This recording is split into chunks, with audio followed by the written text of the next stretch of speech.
Boyo toza wana pona koluka elisa motema ya tata oyo abombi biso semaine mobimba pe alongisi biso na makama ya modèle na modèle. Oui, toza wana toyebi que nous ne sommes pas seuls. Nzamba lola aza elongo na biso yango na toye na komikitisa nyonso liboso na trône na ye pona koyeba ko trouver miséricorde na pokwa na lelo. Ya solo balingami eza esengo ya kokutana liboso na maloba na Nzambe. Lelo tozali wana toye na verset biblique moko kaka mibale misato te.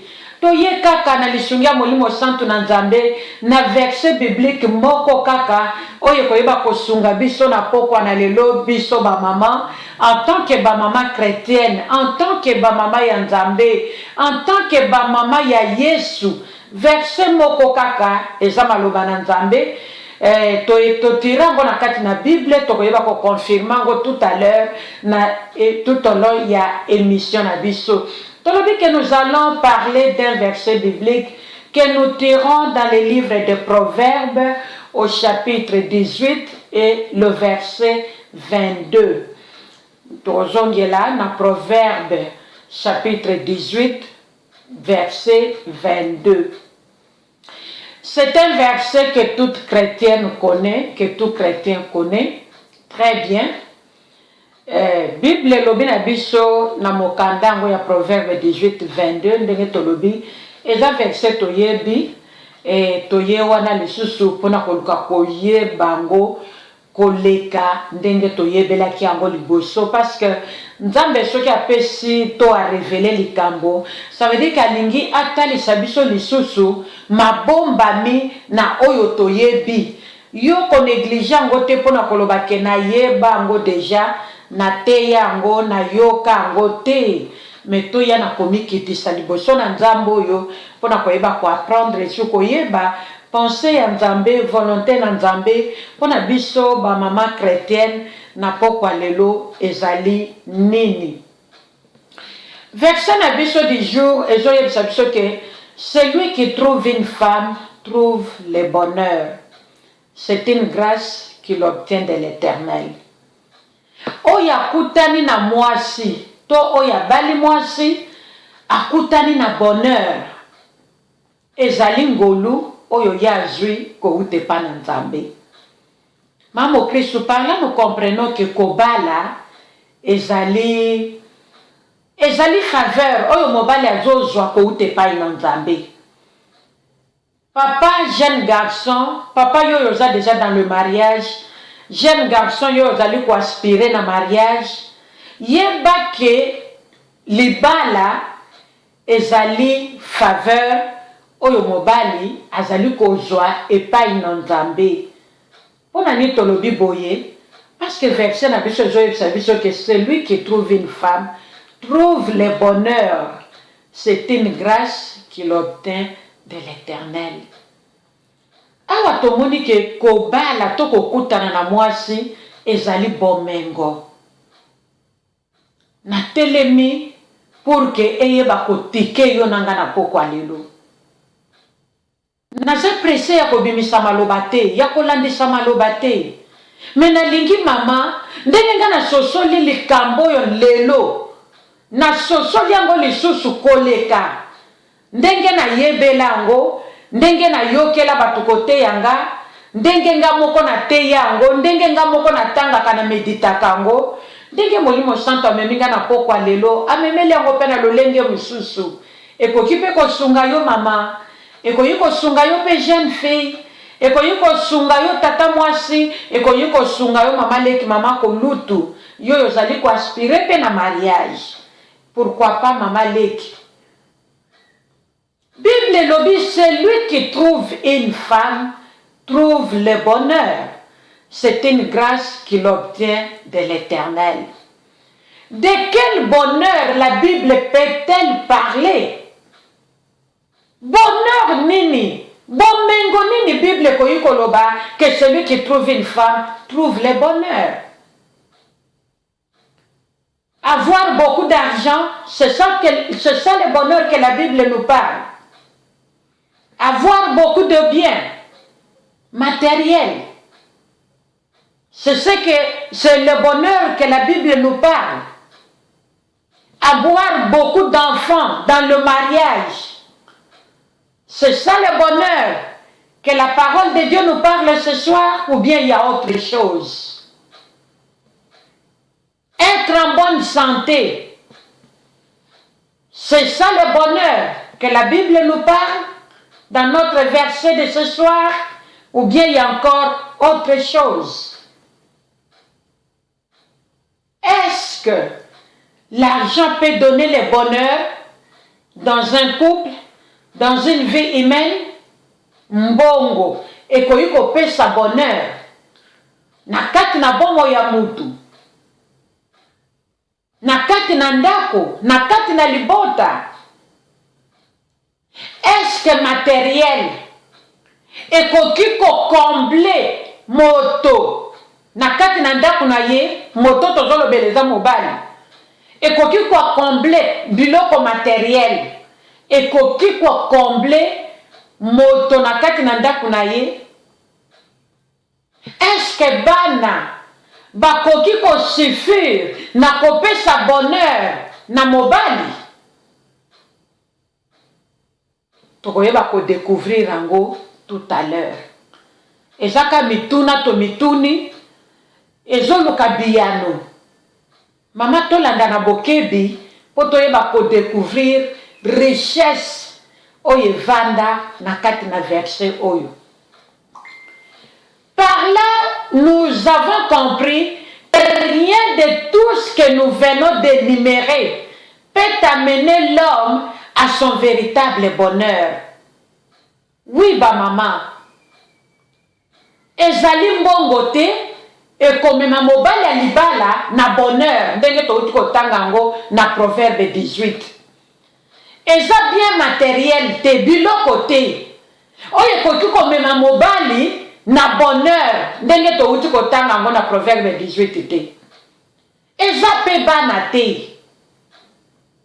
Mais bonheur oyo Bible ezoye bisabiso eza nini? Nateke to enumere makambo na biso tozomona ke nyonso totangi eza yango te. Mbongo te, kitoko ya mwasi te. Mais Bible lobi que celui qui trouve une femme, trouve le bonheur. Tokoyi ko souligner d'abord eloko ya motuya oyo tokoyi ko tala awa na mwasi Bible ezolobela na pokwa na lelo. Eza kitoko physique te, eza richesse a mwasi te, eza mabota mwasi akobotela mobali te, bana mwasi akobotela mobali te, nde komema bonheur.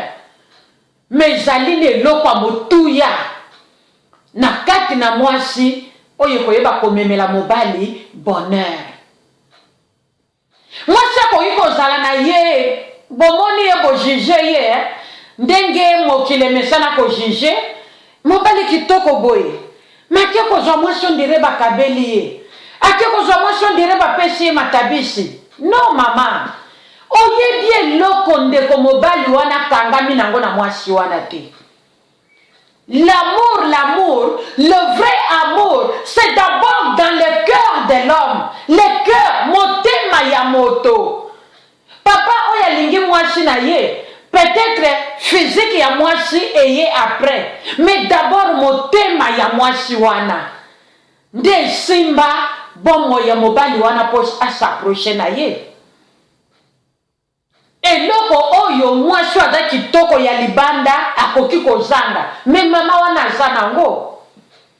Mobali alobi no, nazanga nanga kutu kitoko physique. Parce que oya motema ya kati tango yango ezobima ezolongola oyo yozomona ya mabe libanda pona koyeba kobima tina libanda batu babanda koloba wow. Yango mwasi okala wana azalaki wapi? Le bonheur dont la Bible fait allusion est autre chose que tout ce que nous avons parlé comme introduction tout à l'heure. Eza mbongo te, eza bana te, eza matériel te. To souligner wake, eza de na kati. Le bonheur, c'est là-dedans. la connaissance de Dieu dans la femme. C'est ça, c'est un bonheur. Que les Kamutouazana compte ce qui convient. L'excellence qui est dans la femme.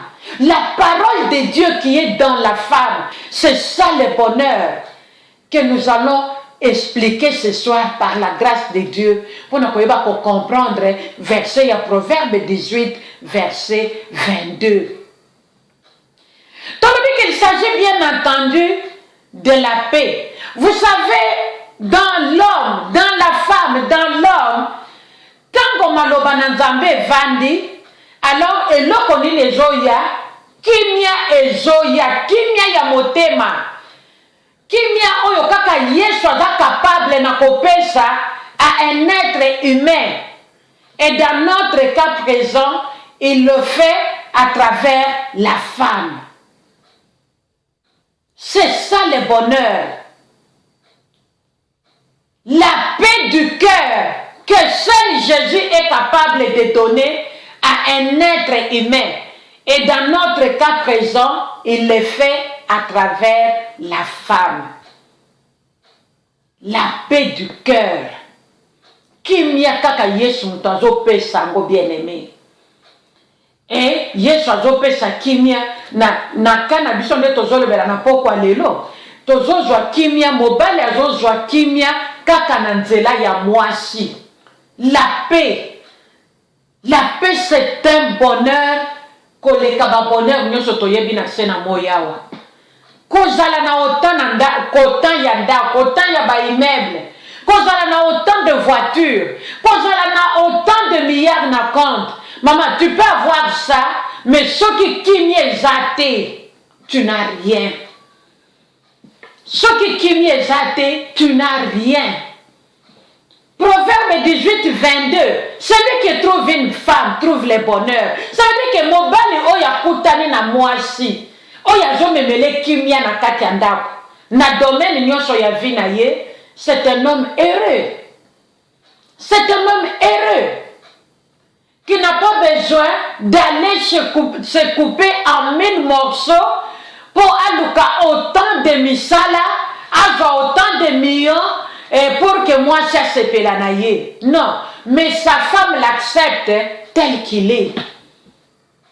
Nazoye batango tozaki kokola tango to pesi Yesu visika.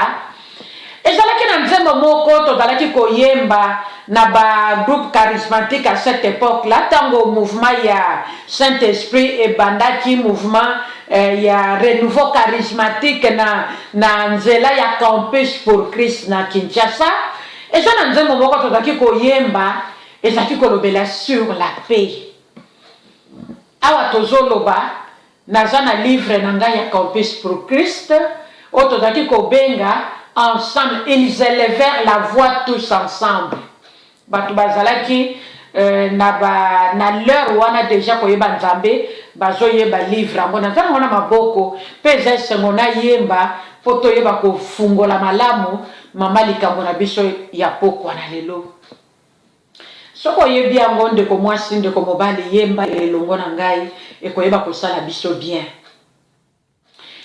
Oh la paix que Jésus donne, je ne la connaissais pas.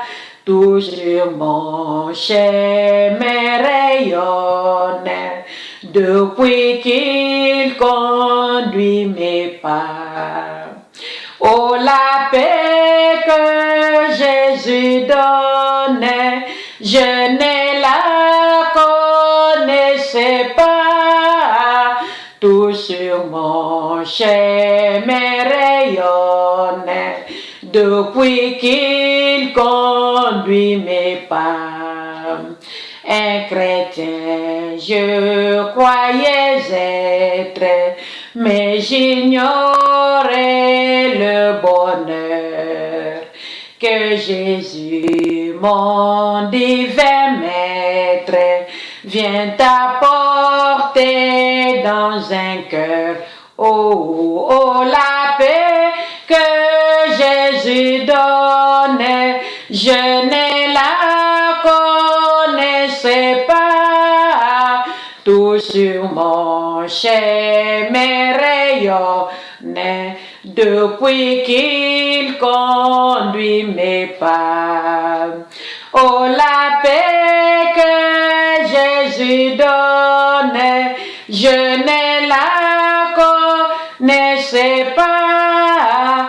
Tout sur mon chemin rayonne, depuis qu'il conduit mes pas. Sa puissance souveraine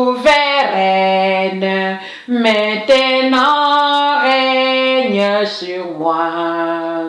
Du péché brise la chaîne, me rend vainqueur par la foi.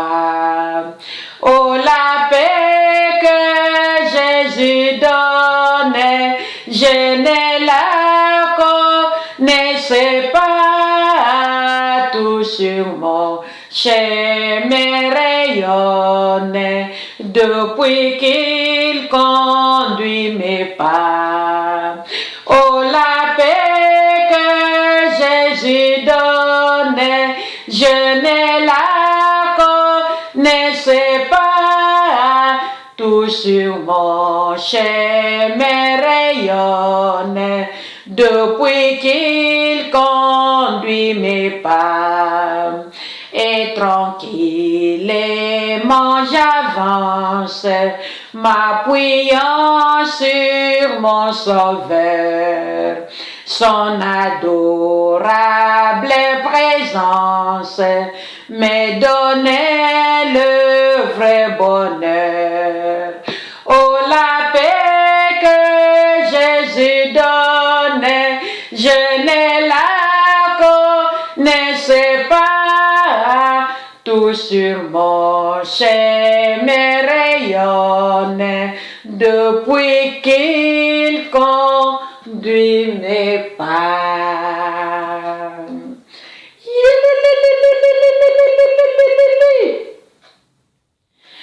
Kimia Yesu azopesa. Kimia oyo Yesu Masiya pesa ka bien-aimé. Na yeba ki angote. Mais depuis que na yebi Yesu yo, nyonso na nzela na ngezali kongela. Tout sur mon chemin rayonne depuis que Jésus-Christ conduit mes pas. Bah maman, la paix que Jésus donne, je ne la connaissais pas. Mais depuis que j'ai connu Jésus, tout sur mon chemin rayonne depuis qu'il conduit mes pas. Bah maman, kimia kaka Yesu muto apesaka. Esengeli kimia ezala na kati na mama.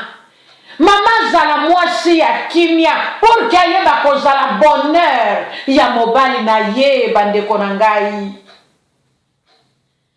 La Bible nous dit dans Proverbe 18-22 que celui qui trouve une femme trouve le bonheur. C'est une grâce qu'il obtient de l'Éternel. Maman, yeba ke yo za bonheur pona mobali na yo. Frère, yo mtozo luka kobala, yeba ke mwasi aza grâce yo koyeba kozwa epai na Nzambe. Mama, yeba ke mobalo yo zolinga kobala, yeba ke mobalo yo sobali, mobalo esa honore yo, papa bana na yo, esengeli mama yo za la bonheur na ye. Na domaine nyonso ya vie na ye mama, esengeli yo za la bonheur. Tolobi ke bonheur ezali synonyme ya kimia, la paix. Parce que la paix ne peut pas venir de ce monde. Qu'on le veuille ou pas, kimia ekoute pa ina mutute, kimia Nzambe mutu azopesa. Pona koloba malamu, kimia Nzambe azotiango na motema ya mwasi. Mwasi tango azoya libale pa mobali, azokuta mobali na ba problème. Azokuta mobali, même il y a des hommes qui ne savent pas arranger la maison. Azana ndaku, azana voiture, azana ba moyen na ye, mazali ayebi na ye ko boisa ndaku te. Okute pa na ye chemise ezana salle de bain, chemise eza likolo mbetu, chemise eza na cuisine, chemise eza partout. Et il se retrouve comme ça. Non, là où il y a la femme, s'il y a des choses pareilles, ça veut dire que kimia et sengeli moi sinde aya kocha ordre pour papa ya jwa kimia. Na kati ya des ordres boye papa ya kokozala na kimia te ba bien aimé dans le Seigneur. Ça veut dire que la femme doit porter la paix dans la vie de l'homme. Ce n'est pas l'argent qui amène le bonheur. Tout le monde a un bongo na bango, mais bazana kimia te, bazana bonheur te, voilà. Celui qui trouve une femme trouve le bonheur. Mame sengelo yeba ke mbongo et me makanango bonheur na kati na ndaku te. Yango tozomona lelo mokili eza ya kobeba bien aimé, mokili eza ya koyinda ba mama. Okomona mama abala papa, babalana, mo papa abala ye, baboti bana, bana bakoli, tokomi na niveau ya kobalisa bana, bana batangi classe, bana bazwi ba diplôme minene, baza ba master, baza ba docteur, na économie, soki na ba domaine nini tout ça. C'est bel et bon, ba maman. Mais tozomona soi-disant, maman mo Christou. Pona kozanga bonheur, pona kozanga connaissance ya maloba na Nzambe, oyo ezoyebisa biso ke mwasi aza bonheur ya mobali. Mokomona mama pona kozanga bonheur, mama zokende kobalisa mwana oyo ya boti, bien aimé s'il vous plaît. Mwana oyo ya boti, mama zokende kobalisa mwana na ye na musicien ya mokili. Est-ce que